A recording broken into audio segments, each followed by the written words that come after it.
Hello and welcome to another one of my videos. In this video, as you can see, I come from a nice little wooded area which is just off the road up the top. That road leads to nowhere. It's just, as you can see, it's a bit windy, and up on the tops you would have not heard a thing from me, so I thought I'll come down in the valley and do this video. It's October now. As you can see, I've got a few horse chestnuts from that tree there, or conkers, which you can't play no more because of health and safety. Bloody, I don't know. But anyway, yes, so it's starting to get colder, autumn's setting in. However, there's a few little changes that I've made, and a few little items I've got. One, as you can see, I'm wearing my nice carbon fibre helmet here, light as a feather, and I don't have any issues with the GoPro kind of pulling my head around when I go over 50 miles an hour. Don't know why, because it's in the same position, but it must be to do with the helmet being quite a bit lighter. I've also got my little GoPro remote here, so I don't have to sit there and fiddle on with the GoPro every time I want to record something. And the bigger change is this beast. Yeah, I kinda, after I read Tony's baking, I went out and got my own. I'm very impulsive like that. Story is, basically, went on Tony's on the Sunday, fell in love with it, and the next Sunday I bought my own. And that's how the story goes. Basically, this is replacing the MT-09.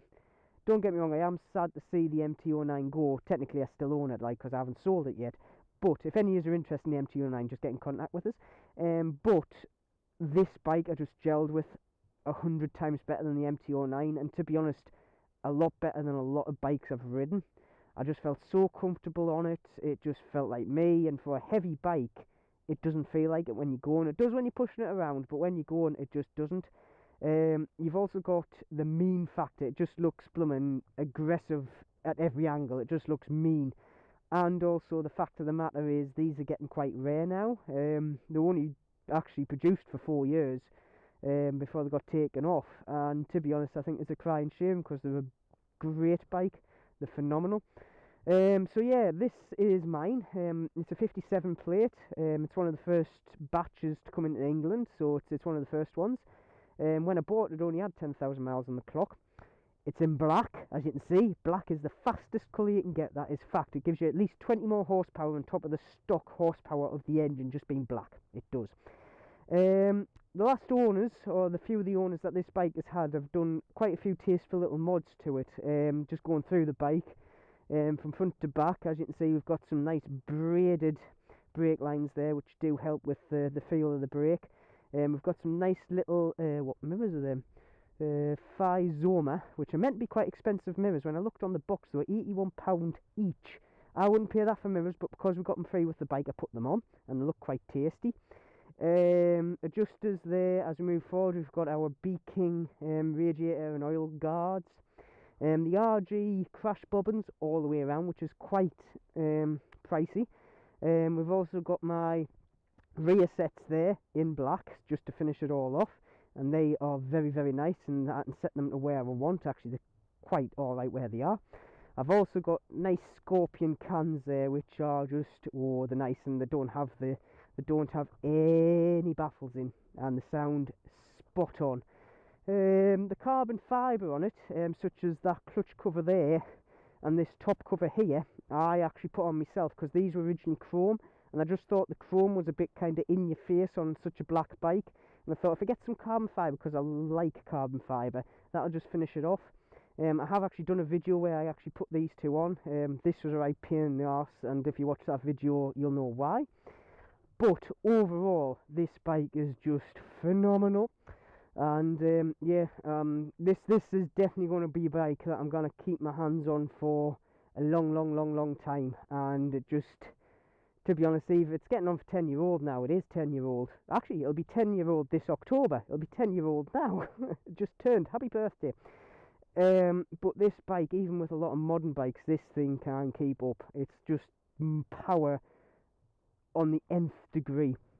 So what I'm going to do is, I'm going to stick this into my pocket here, and I'm going to take you for a little ride. I think I'm going to just go up to Edmondsley and back, and just kind of talk the way I do. But like I say, I just had to get it. Once I've ridden one, I just thought, nah, I need that in my life. I just need it.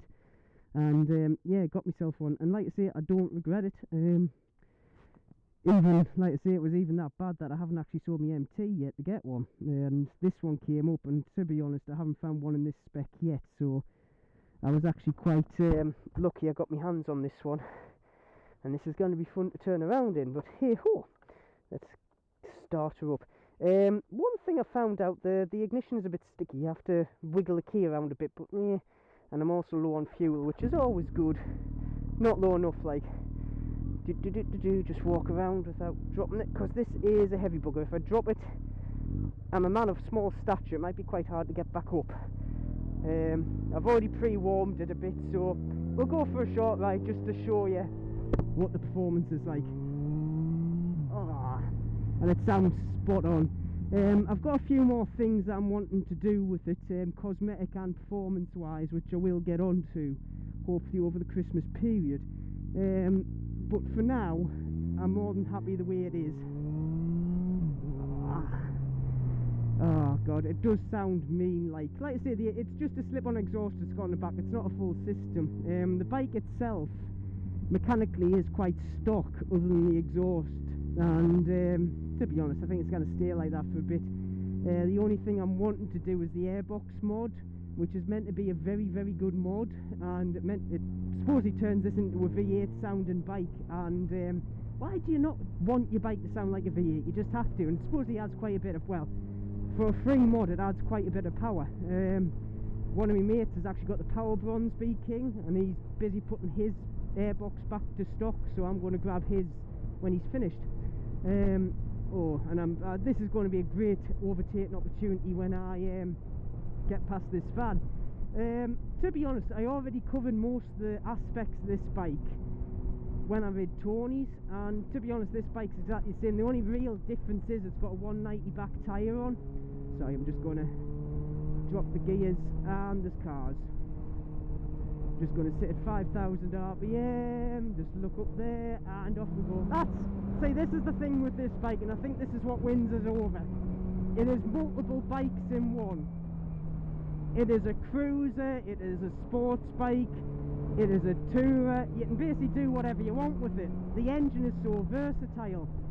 Like I say, if you want to, you can just sit at 4,000 RPM, even doing 70 miles an hour in 6th, it'll do 4,000 RPM, and it'll get good miles to the gallon for the size of the bike. And if you want to turn it into like a nice little kind of revvy sports machine, you just drop it down, make sure you keep it over 6,000 RPM, and you're basically doing illegal speeds 90% of the time on this thing. This is a license loser. It is. It just is. I've got quite good of actually keeping the speed in check now, and I'm pretty well down with it. But it is just a hell of a machine, and I just can't get over it. And like I say, I'm not regretting my choice I've made. Like I say, a lot of people would say, well, I didn't, to be honest, the price I paid for this, I thought was a steal. And like I say, I don't think I'd be happier with a modern bike. A lot of people are like, well, I would rather get a modern bike. I'd rather put that money on a deposit and get a modern bike. Nah. See,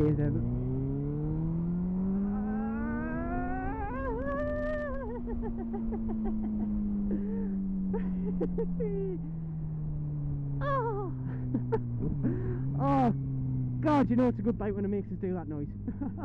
So anyway, yeah, this was just basically a quick update to say, yes, I have gone out and got a B King. I have gone out and got myself a big boy's bike. Even though the MT09 was a big boy's bike, this is a bigger boy's bike, and I love it.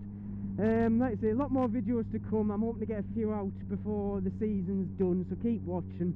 I've got, like I say, there's a video coming up about me installing the dash, which I've already done actually, and I'm going to put up. And I'm going to go for a few rides out with the Suzuki Owners Club, so I'll be dragging you on a few of them if the weather's nice. So with that, I shall love yous and leave yous. As always, keep safe, ride safe, especially with all these leaves on the road. It's very sleepy, and I shall see you soon. Ta-ta!